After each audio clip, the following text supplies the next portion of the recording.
What's going on, YouTube? Legionzgaming here with another Disgaea RPG video. Today we're going to be going over what 3 stars you should be keeping and which ones you can use for fodder slash awakening to try and awaken some of your other 3 stars, or try to get more 4-star fodder for your 4 stars to then turn into 5 stars. A lot of people have been asking me this on stream. I haven't wanted to make this video because I'm one of those people that collect all units, and I'm trying to get at least 1 copy of each of these units to any 10 before I use any of them as fodder. So in the long run, that's probably going to hurt me and slow me down with progress, but that's just how I like to play gacha games, because I have learned from past mistakes on certain games like Epic 7 that there are a lot of 3 stars that are very viable in games down the road. So keep in mind, some of these that I tell you that are fodder, I'm not going to. You don't have to follow this. You can keep them all. But some of these will be very good to replace certain units if you do not pull like the Omega really powerful meta 5-star 4-star units that are coming out, like Badass Fest units, limiteds, etc. But without further ado, let's get right into this video and show you guys what 3 stars you should be keeping.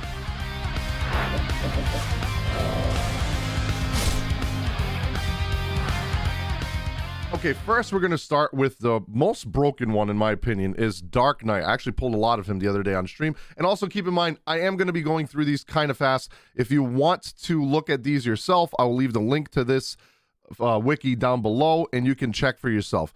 I am going to go through these kind of fast, just letting you guys know their basic stuff, parameters, what they do, what their skills are, and move on, because there is a lot, as you can see, for me to go through. So first one's going to be Dark Knight, Sword User. He is going to buff sword-wielding allies attack by 12%, so he's pretty much a budget Valvatores. And he's also going to give himself attack 22% when a battle begins. Sword-wielding allies attack SP plus 10 when a turn begins. I don't know why it says attack there. This is mistranslated, but that's okay. So the reason he's so good is he is an SP battery for all your sword units. So Laharl, Valvatores, all these units that you have that use swords are going to be getting 10 SP every turn when a turn begins, on top of the SP they're getting from doing their attacks. So they're going to be able to get their powerful AoE abilities or powerful S abilities much, much faster. Not to mention, he also takes decreased damage from normal attacks by 40%, so that's very good too. He is an extremely good unit. His NE3 is an AoE that he learns that has wind attribute damage. It does pretty decent damage. It is pretty high up there, but again, with that 10 SP per turn, that is going to be absolutely no problem to get. And the really cool thing about him, even though he's a DPS unit, he really only learns 1 attack. Like I said, he's a budget Valvatores because he has lesser healing in his ability, so he life steals as he does damage, so he's pretty self-sustainable. The thing that makes him extremely good, though, is the Mega Braveheart right here. You can give an ally increased attack for 55%. That is extremely good. It only costs 15 when you max it out. He also learns shields, but I don't think you're ever going to be using that with him. The thing you're going to be using with him is definitely the Mega Braveheart and giving your allies an increase in attack. Also, keep in mind, all of these units have 90% stat increase if you get them to NE10, and a 4-star unit is 100%. So they are right up there. Some of these 3 stars are stronger than 4 stars, especially if you have max dupes and you have 0 dupes on a 4-star. So keep that in mind. Next, we have the Pirate. I think you can already tell what I'm going to say that makes him really good if you already know what Pirate does. Yeah, he buffs gun-wielding allies attack. That's not what we care about, though. The chest rate dropped 5%. So he pretty much has Xmas Laharl's ability and the Thief ability, but he has that at 5% like Xmas Laharl. So he's going to be very good for farming drops in Item World and reincarnation mats, etc., or Prinny farming in the future. Now, we also have a Party XP plus 3% as well if you get him NE7. Not really big deal, but the one big thing for him right here is definitely the chest drop rate. He also does get AoE ability at NE3, expensive just like Dark Knight, and he does get some ice abilities, but you won't be learning any of these at all. You will pretty much literally just be using him for chest farming. Now we have the Professor. Professor is actually an amazing buffer for IT units. She does such amazing job at buffing right now. She is such a good support. I have her on an int team right now. So she buffs staff wielding allies by 12% while also giving them 3% XP at NE1. That's a very early NE1. Some people have 2 of them and put them on the party when they're XP farming and they're just trying to build their 2 DPSs. A lot of people do that along with a Flora as well, or an NE Rosalind.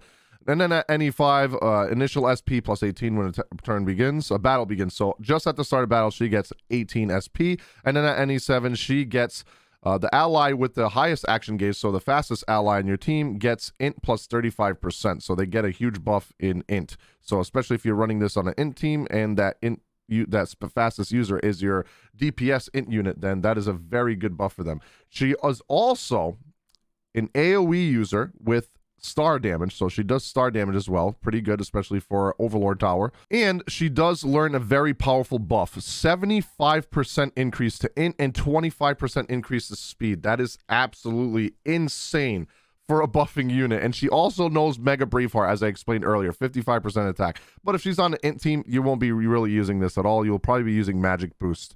Next up, we have the Lady Samurai. Now, I am going over all these units because I'm going to tell you guys which ones are good and bad. So obviously the last three I just did, very good units. I will let you know if these aren't great units. Now, another sword buffer if you don't have enough 4-star units that buff sword users. Lady Samurai buffs sword wielding allies by 12%. The rest is pretty much very selfish to herself, but it does make her do increased damage, especially against monsters. She does 45% more damage to monsters, does 50% more damage with her normal attacks, and takes less damage from sword equipping enemies. So, but if you're going to be fighting monsters, you're not going to be really fighting against sword equipping enemies, so this one's kind of meh. But we also have her NE3, which gives her an S rank ability. Now, I only recommend using this unit if you don't have any other units that buff allies. So, if you have 2 sword users, like Valvatores and Laharl actually boosts all character stats. And then you have Xmas Laharl, you could put a sword on him as well. He boosts all character stats as well. So, you get where I'm going with this. If you have a character that boosts all stats and a character that boosts sword and you don't need her on your team, don't worry about building her. You're probably not going to use her much at all in the future. So if you have other units that can do what she does, you can use this unit as fodder. Next up, we have the Ninja. This one is pretty meh, in my opinion. He is very selfish with his abilities. He does decrease the enemy's attack and speed, well, the action gauge of the enemy with the fastest action gauge. So the fastest enemy on the team gets their action gauge reduced by 120, which is not a lot because I actually found out that the action gauge is not 500, it's 1,000. The reason I was able to figure this out is the Evil Mao that just released on JP has a move that gives him 1,000 action gauge, and when he uses it, he gets instant turn back. So the action gauge is 100%, 1,000 action gauge. So 120 is not that much, but it does help a little bit. And then he buffs himself with speed and deals more damage with his normal attacks. But other than that, he is a very meh unit. He is definitely one of the ones that I would 100% use for fodder as Awakening. Next, we have the Celestial Hostess. She is going to be another meh unit to me. All damage taken by monsters minus 10%. Ally with the highest action gauge gets plus 10 SP at the end of their turn. So if your DPS is your fastest unit, that's pretty good. She also makes you take less elemental damage by 12%, which is helps a little bit, but not that crazy, right? And then enemy monsters have attack minus 20% when the turn begins. So she is really good against monsters because this stacks with this one at the bottom. So you take less damage by them by 10% and you reduce their attack by 20. So it's pretty good. She only learns one ability from her character skills, which increases defense and resistance to one ally. So again, kind of meh. It is good if you're building a, defensive team or resistance building team, but the thing is, there's not really like tanking in this game. You can't like taunt or anything, so it's kind of falls off a little bit. And then she does learn mega heal, etc. She does learn some heals. So in my opinion, another character that is a fodder unit. Then we have Celestial Host, which is pretty much the same as the last unit we just covered, but opposite. So instead of taking less damage from monsters, your allies deal more damage to monsters, and the highest action gauge ally, it gets increased attack instead of elemental resistance, etc. This to me, another unit that could be fodder. There's better units that we're getting for free from events and other 4-star units that you could be using that you have. And this right here, all allies HP heal plus 15%. What that means is when you use a healing ability on them, it is 15% stronger, so it heals more. And of course, the enemies have minus 20% defense. So another unit to me that is kind of meh, and you can use as fodder as well. Now we have one of the really good units, Felynn. Felynn is going to buff monster allies very well, while also buffing herself. So there's not a lot of great monster units right now until Asagi comes out and some other units like Xenodesco, etc., Priere, all that. but she is going to be buffing your allies monster units by 11%. All their attack. They're going to be buffing their attack by 11%. She gets a self-action gauge buff by 120 after a turn ends, so she's pushing herself on the turn gauge as soon as her turn's over. Damage dealt to humanoids plus 35% for herself, and as soon as a battle begins, she gets 32% attack buff to herself. Really, really good unit. Again, one more thing I want to talk about is all these units have different color variations, and some of their abilities do different things, but it's not so drastically different that it makes them any more viable or any more like less fodder, if you get what I'm saying. So keep in mind there are multiple colors. If you just want to keep one color of these units, you can fodder the rest, but there's like 4 or 5 colors for each unit, so it does take a little bit of a long time to get all of them any 10. Now, the thing that makes her so good is her S rank ability she learns at any 3 also does a paralyzed effect. So she's going to be really good against bosses, especially if it's a humanoid boss and you have a monster team. And she also has regular Braveheart if you want to use that on another unit on your team that is extremely powerful, like Overlord Asagi or even Disgaea, etc., to buff their attack by 35%. She does not know Mega Braveheart, but Braveheart is still just as good, and it only costs 5 SP. So in my opinion, Felynn, very great unit that you can be using on your monster teams right now until you get some better replacements in the future. And then we have Succubus. I mean, the name says it all. I mean, you should definitely be keeping this one. Male enemy units, all stats except speed, minus 7%. It's pretty decent. That's very situational though, so you'd never know if it's going to be all male units you're fighting against unless it's like an Overlord Tower or Conquest battle or some kind of event that comes out and you know it's all male units. She buffs herself, all stats except speed, by the number of males in her party. So she fits on a team if she's the only female there and buffs all the other males and buffs herself. So she has to have all male team to do very good. Male enemies int minus 14% and damage taken from males minus 40%. The reason that she's decent, right, is she gets healing. So she is a debuffer for males, and she also has party healing and self-healing, and she also has AoE that bestows forget. That's her NE3. So pretty decent.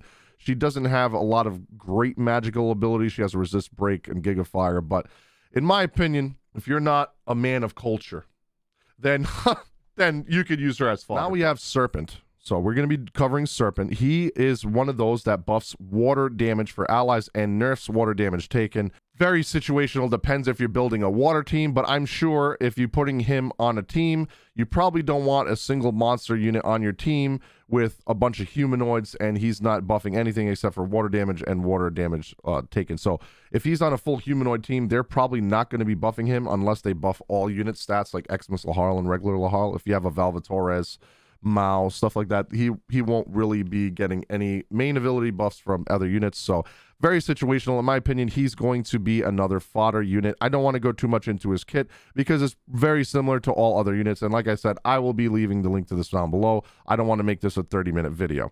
Now, the next unit, Living Armor, actually is pretty good. Monster ally attack plus 9%, and then he gets some really good self buffs. Attack plus 4% when a turn begins for 3 turns, and self defense plus 4% when a turn begins for 3 turns as well. And on all damage dealt by allies skills is 12%. Very, very good. Not to mention, his single target is a paralyzed ability that he only needs 15 SP to cast, and it's a wind ability. So attribute. If you're facing an enemy that is weak to wind, especially an Overlord Tower, he's going to be a very good unit to use, especially because he has Paralyze. And he does learn an S rank ability at NE3 that deals fire damage. So pretty good if you don't have a full monster team. Like I said earlier, the Felynn, the Felynn and the Living Armor also boost attack for monster units. So if you're building a monster unit with physical attack, he fits as well on that team because there's not that many units right now. I mean, you could use Uzula, Disgaea, and that's pretty much it right now, besides these 2 monsters that I listed as well.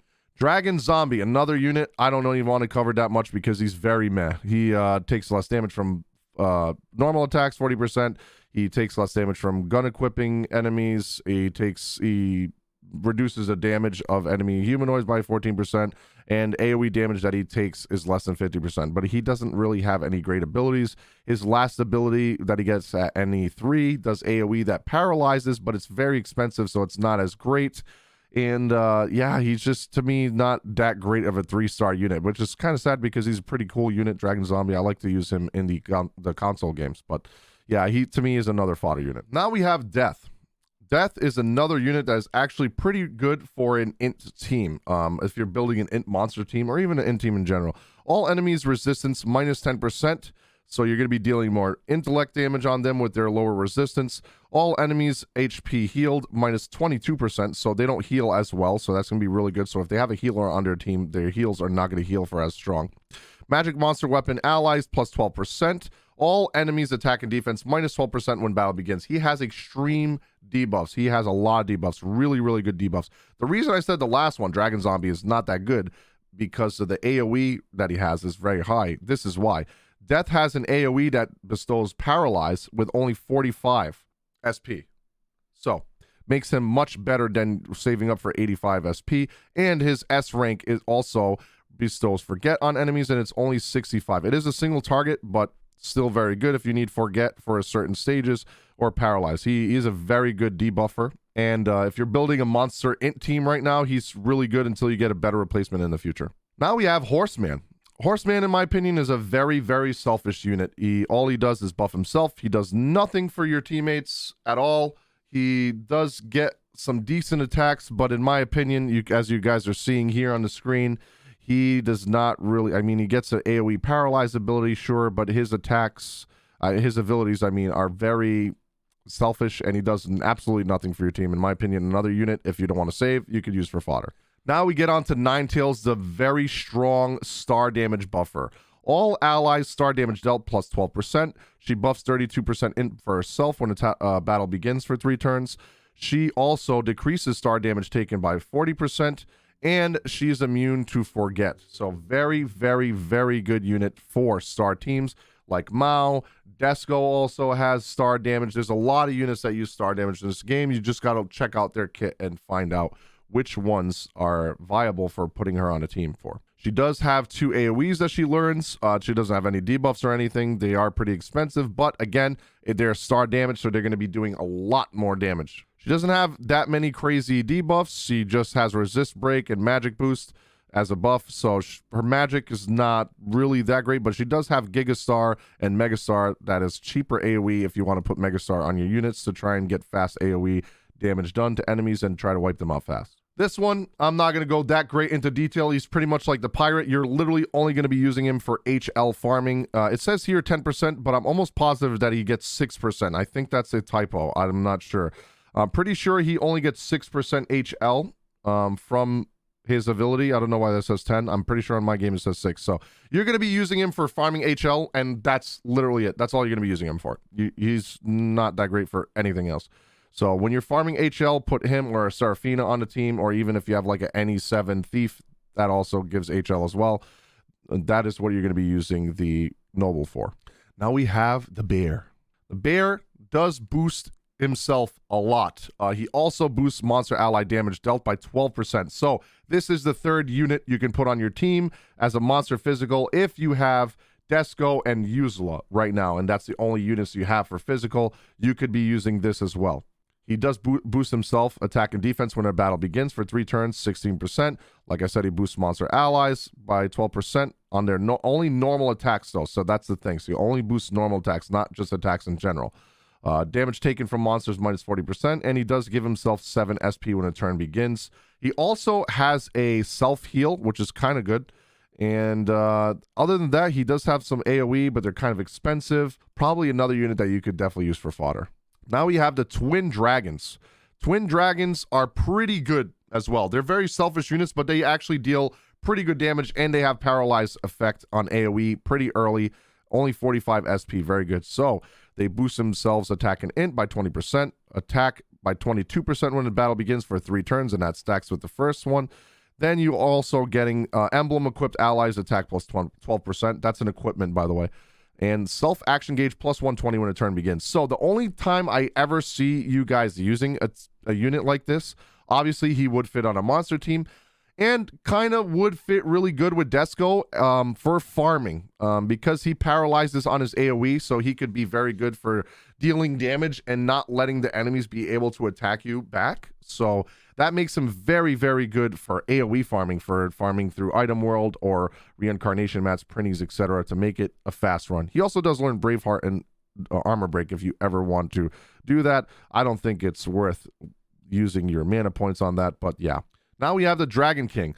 To sum it up, he boosts all fire damage and nerfs fire damage. Pretty much what the Serpent did, but now fire. He does have a lot of powerful fire AoE and a very powerful single target S rank ability for fire. If you're wanting to build this unit up for Overlord Tower, I mean, there's other units that can learn fire abilities. So like, I think Rosalind does. So I don't know if it's worth building him at all. To me, this is going to be another unit also that is probably usable for fodder if you don't want to save him. Keep in mind, I'm saving them all, and you can too. I'm just saying, if you're looking for units that are fodder and you want to try and awaken other characters, this could be one of them too. Next up, we have Chimera. Thank God we're almost done. Evil Eye, all enemies stats except speed, -6%. Self-initial SP plus 18 when battle begins. Res plus 22% when a battle begins. And an enemy with the highest action gauge resistance, -35% when a turn begins. He could fit on a monster int team, but I'm going to be honest, again, this might be another character that is fodderable. He does have a lot of forget on his kit and sleep as well if you teach him slumber. He is an int unit, so he will be learning these. And he does learn Mega Wind as well as an AoE. So the highest speed person on the team will have their resistance lowered by 35%. So if that is a DPS unit on the enemy team, it will be really good for dealing a lot of damage. So if you don't have anyone else to fill in your slots on your monster team for int, then he would be a good choice. Also, he does reduce speed by 15% on his AoE, so that is kind of decent. I think he's a good fit for a monster int team, so I probably wouldn't get rid of him. No. Next up, we have Flora Beast. Flora Beast is pretty much a budget Noelle from the event. She heals by 4% of her max HP when a turn begins, so she's going to passively heal while also having AoE heals. So makes her pretty good support on a monster team. She reduces her SP cost by 9%, so almost 10%.